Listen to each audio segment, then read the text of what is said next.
बहुत हमारे मंत्री रहे सिविल डिफेंस के, लेकिन हमारे वार्डों के साथ संवाद करने का आज पहला मौका मिला है, कभी किसी ने नहीं दिया। इसलिए आप लोग जोरदार तालियों से 3 ताल में मंत्री जी का स्वागत करें।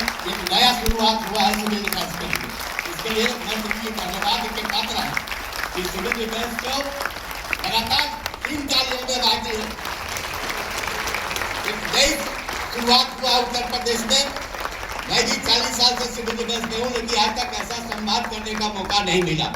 इसके लिए मंत्री जी का बहुत बहुत शुक्रगुजार है, आभारी है हमारा सिविल डिफेंस गाजियाबाद की, आपने ऐसा मौका दिया। आदरणीय मंत्री जी, कहने का बहुत कुछ है।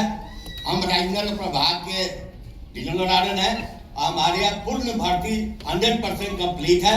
हमारे यहाँ कोई कमी भी नहीं है, हमने अच्छी तरह से कर रखा है। आदरणीय मंत्री जी, थोड़ा सा हम पीछे के बैकग्राउंड आपको बताना चाहते हैं। इस गाजियाबाद धरती पर हमारे माननीय प्रधानमंत्री मोदी जी भी यहाँ आए और कम से कम 700 वार्डों के द्वारा उनका ऐसा भव्य स्वागत किया गया। हमने ड्यूटी दिया कि इंडिया ने विश्व लेवल में मैसेज गया कि पीली शर्ट वाले एक कौन सी फोर्स बना दिया हमारे भारत सरकार के मंत्रियों ने। ये बहुत ही गर्व की बात है कि ऐसा किया। हमारे यहाँ राष्ट्रपति जी आए, उसमें भी सिविल डिफेंस ने बढ़ चढ़ के हिस्सा लेके पहली पंक्ति में सुरक्षा का ध्यान दिया। आदरणीय मंत्री जी, सबसे बड़ी गौरव की बात है कि हमारे चीफ वार्डन के नेतृत्व में पोलियो खुराक देना हो, सफाई अभियान हो या टीबी मरीजों को पुष्टाहार देना हो,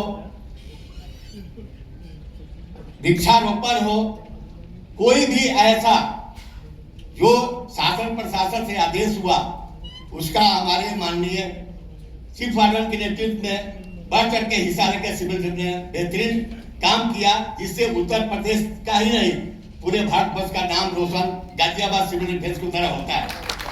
और विशेष करके यहाँ के वार्डन तन मन धन से मेहनत इसलिए करते हैं कि कोई भी पूरब से हमारे मंत्री जी आते हैं तो अगर दिल्ली जाना है तो गाजियाबाद होके ही जाते हैं, और जो दिल्ली से आते हैं वो गाजियाबाद होके ही आगे पूरब को जाते हैं। इसलिए गाजियाबाद का एक अहम स्थान है, और इसलिए यहाँ के वार्डों के ऊपर आपका थोड़ा सा कीमती समय में से अगर हमारे वार्डों को मिल जाए तो ये 4 चांद लगा देंगे सिविल डिफेंस के प्रोग्रेस के लिए। आदरणीय मंत्री जी, हमारे वार्डों की मन की बात थोड़ा सा आपको बताना चाहता हूं। नागरिक सुरक्षा के वार्डन का प्रदेश स्तर पर ग्रुप इंश्योरेंस निःशुल्क हो तो हमारे सिविल डिफेंस के लिए अति सराहनीय है। मास्टर ट्रेनर सर्टिफिकेट होल्डर को SDRF NDRF में भर्ती में कुछ कोटा मिल जाए, छूट मिल जाए तो ये बहुत ही सराहनीय है हमारे सिविल डिफेंस को आगे बढ़ने। सर, युग बदल चुका है। मिसाइल युग में नई तकनीक की ट्रेनिंग सिविल डिफेंस की को आवश्यकता है। इसके लिए थोड़ा आपका ध्यान हो जाए तो नए युग के हिसाब से आज तक बटन दबाइए और मिसाइल कहीं भी छोड़ दीजिए। हम अपने क्षेत्र के पब्लिक का रक्षा कैसे करें, इसके लिए नई तकनीक का ट्रेनिंग की आवश्यकता है। इस पर हमें उम्मीद है कि मंत्री जी का विशेष ध्यान रहेगा।